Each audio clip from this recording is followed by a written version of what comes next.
आज हम लोग स्टार्ट करने जा रहे हैं class 10 chapter number 6 NCERT book से चैप्टर नंबर 6 है ट्राइंगल्स, जिसमें टॉपिक हम लोग को पढ़ना है similarity of triangles. Similarity of triangles में मीन्स होता है कि ऐसे दो फिगर जिनकी शेप सेम हो, साइज में डिफरेंस हो सकता है। मीन्स हम लोग कोई मॉडल बनाते हैं किसी बिल्डिंग का, तो बिल्डिंग जब आर्किटेक्ट उसको मॉडल बना के देता है तो वो बिल्डिंग का एग्जैक्ट फिगर होता है बट साइज़ में छोटा होता है। एग्जैक्ट बिल्डिंग होती है लेकिन शेप उसका सेम होता है, साइज़ उसका डिफरेंट होता है। तो उसी तरह से यहाँ ट्राइंगल्स भी, अगर एक ट्राइंगल बड़ा है एक ट्राइंगल छोटा है तो वो सिमिलर ट्राइंगल्स कहलाते हैं। कब? इनके लिए हमारे पास दो कंडीशन है, तीन कंडीशन बल्कि। अगर triangle A B C, if triangle A B C is congruent to triangle P Q R, then इन दोनों ट्राइंगल्स में ये इक्वी एंगुलर होंगे। ये दोनों ट्राइंगल इक्वी एंगुलर होंगे, मीन्स इनके करिस्पॉन्डिंग एंगल आपस में इक्वल होंगे। इनके corresponding angle means angle A जो है वो एंगल पी के इक्वल होगा, एंगल बी जो है वो एंगल क्यू के इक्वल होगा, एंगल सी जो है वो एंगल आर के इक्वल होगा। Means corresponding angles are equal. A P के इक्वल है, बी जो है वो क्यू के इक्वल है, सी जो है वो आर के इक्वल। एक कंडीशन हमारे पास ये होती है।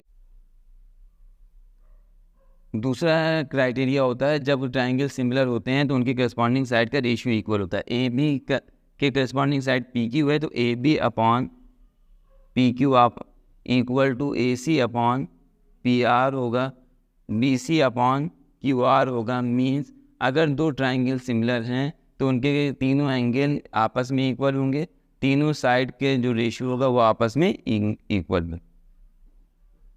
सिमिलरिटी टॉपिक में इंट्रोडक्शन के बाद हमारा नेक्स्ट टॉपिक है बीपीटी और थियर्स थ्योरम। बीपीटी का फुल फॉर्म है बेसिक प्रोपोर्शनलिटी थ्योरम।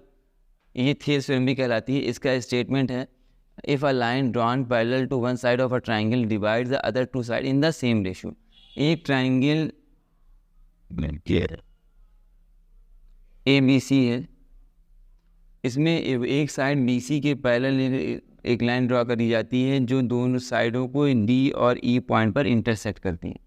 जब दो पॉइंट डी और ई पर इंटरसेक्ट करती है तो ये लाइन पैरेलल लाइन जो कि बी सी के पैरेलल है, इनको दो पार्ट में डिवाइड करेगी जिनका रेशियो आपस में इक्वल होगा। ये इस स्टेटमेंट की में कहते हैं। मीन्स अगर ये लाइन ड्रॉ करी तो ये दो पार्ट ए डी और बी डी बन गए। तो पहला स्टेटमेंट है A D upon B D, इनका रेशियो ए ई और ई सी के रेशियो के इक्वल होता है। यही इस थ्योरम में कहा गया है कि अगर पैरेलल लाइन ड्रॉ करी जाती है तो वो दो साइड को इक्वल रेशियो में डिवाइड करते हैं। इसी को आगे हम लोग फर्दर और सॉल्व करते हैं। तो इसको फर्दर सॉल्व करते हैं पर हमारे पास दो कॉन्सेप्ट और आते हैं, उसको कोरोलरी ऑफ थियर्स थ्योरम भी कहते हैं।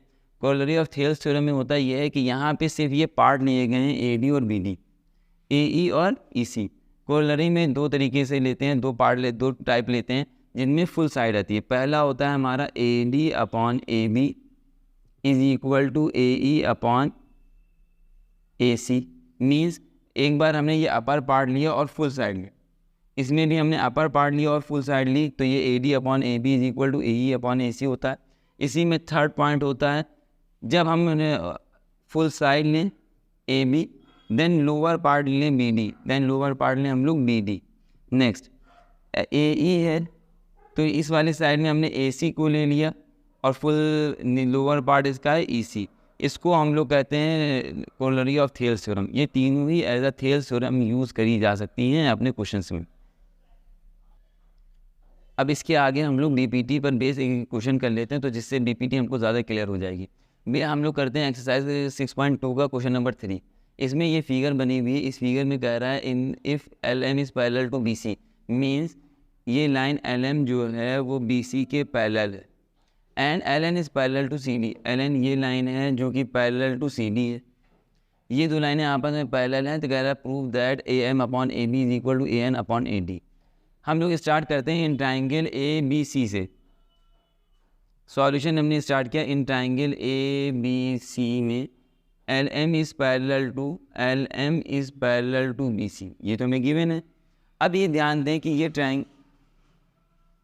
ट्राइंगल है ए बी सी, जिस ट्राइंगल में ये line L M is parallel to B C. अभी हम लोगों ने बीपीटी में पढ़ा था कि एक ट्राइंगल में अगर एक साइड के पैरेलल एक लाइन होती है तो वो अपोजिट साइड को इक्वल रेशियो में डिवाइड करती है। उसी में आगे हम लोगों ने पढ़ा था corollary of the Thales theorem, जिसमें यहाँ पे एक बात दिमाग में ये रख लीजिए कि जो प्रूविंग में है वो AM अपॉन AB, मतलब AM मतलब ये पार्ट और AB मतलब फुल साइड। इसी तरह से AN upon AD, AN part और AD क्या है, फुल साइड है। तो कोरोलरी में हमारे पास आता है पार्ट और फुल साइड। यहाँ पे अपर पार्ट और फुल साइड है, तो हमने लिखा by corollary of BPT, by corollary of Thales theorem.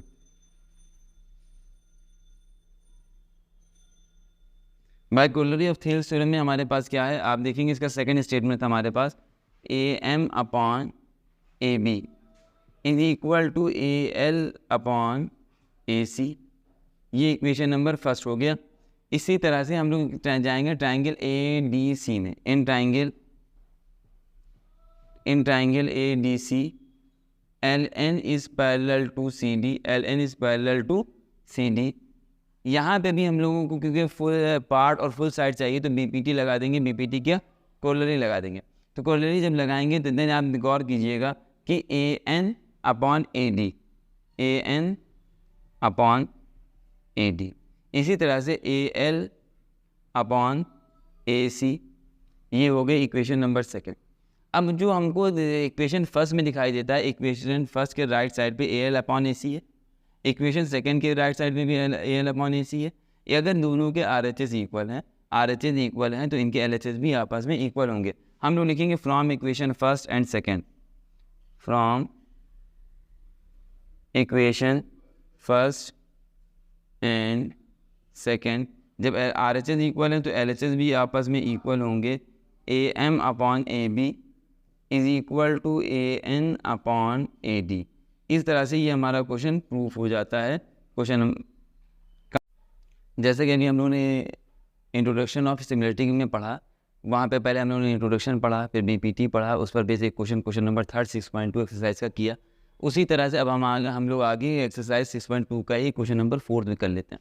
Question number 4 की फिगर आपके सामने बनी हुई है। इसमें कह रहा है एक ट्राइंगल ABC में DE is parallel to AC and DF is parallel to AE।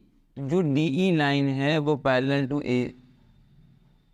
AC है, DF जो लाइन है वो पैरेलल टू AE है। इनमें फिर प्रूफ करना है BF अपॉन FE, BF ये है, FE ये, BE अपॉन EC, तो BE ये इतना है और AC ये पार्ट है। अब इसको करने के लिए पहले हम लोग जो ट्राइंगल्स लेंगे वो ट्राइंगल हम लोग लेंगे पैरेलल लाइन के अकॉर्डिंग। पैरेलल लाइन, पहले एक पैरेलल लाइन जो DE है पैरेलल टू AC है, तो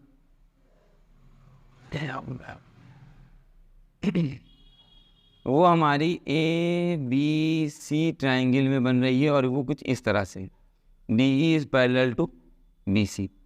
अब हमें लोगों ने BPT में पढ़ रखा है कि अगर एक ट्राइंगल में एक साइड के पैरेलल लाइन ड्रॉ करी जाती है, वो उसको दो इक्वल पार्ट में डिवाइड करती है। दो पार्ट जो होते हैं वो इक्वल रेशियो में डिवाइड होते हैं।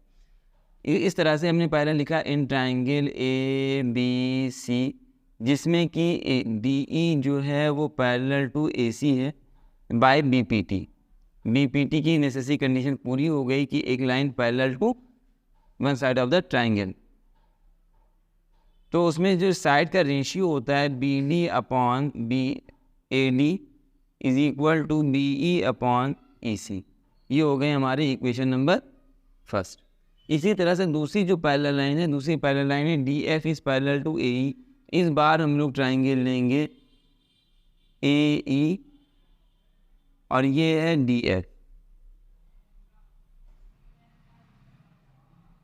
जब ये लाइन आपस में पैरेलल हैं तो इनका रेशियो भी आपस में क्या होगा, इक्वल। तो अब की बार नेक्स्ट हम लोग ट्राइंगल लेंगे in triangle BDE, in triangle BDE DF is parallel to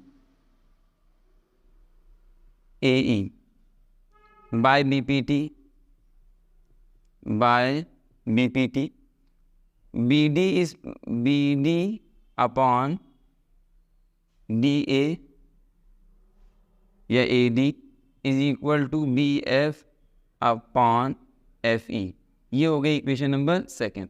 फिर इसमें देखिए जो question number equation number first है उसमें BD अपॉन AD LHS में है, से क्वेश्चन नंबर सेकंड में भी B D upon A D है, जिनमें आर एच एस आपस में क्या है, इक्वल है। जब एल एच एस इक्वल है तो आर एच एस भी आपस में इक्वल होगा।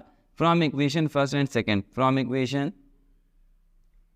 First and second, B F is upon F E, B F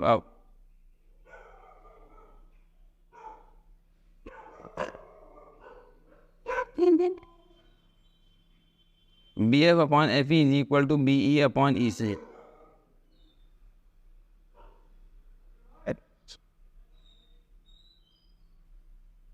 यही हमें प्रूफ करना था।